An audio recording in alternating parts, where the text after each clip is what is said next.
The History of a Flea. A Fragment from My Life. By Ludwig Feuerbach.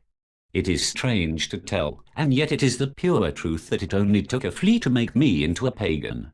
One day, while I was raising my folded hands to heaven, at that time I was still a pietist, and was praying with great devotion, it bit me.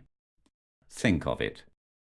Right at the point of my most devout outpouring, right in the middle of the stream of prayer, a flea took a very healthy bite of my arm, causing me to pull apart my folded hands as fast as I could, to lose the thread of my devout prayer, and to pursue the infamous destroyer of my devotions until I had captured it and smashed it in a rage.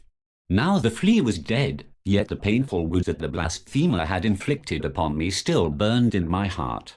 Destroyer of devotion. Thus I spoke to the flea in my anger, who engendered you. What is your purpose in the world?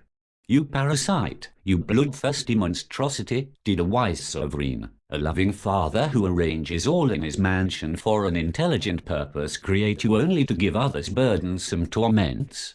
If indeed he did create you, then I committed murder most foul when I dispatched you, flea, for you are a creature of God that he once cherished in his understanding.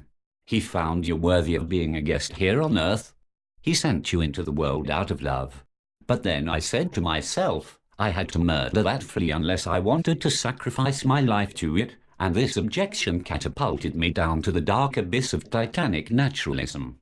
Now for the first time in my life I really saw nature, saw how it produces from itself out of its own power, how it is its own ground and source of eternally struggling life, how it knows no laws besides those of its own being.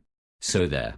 It was a flea through which I fell from faith. I would still be a believing Christian if there were no fleas in the world.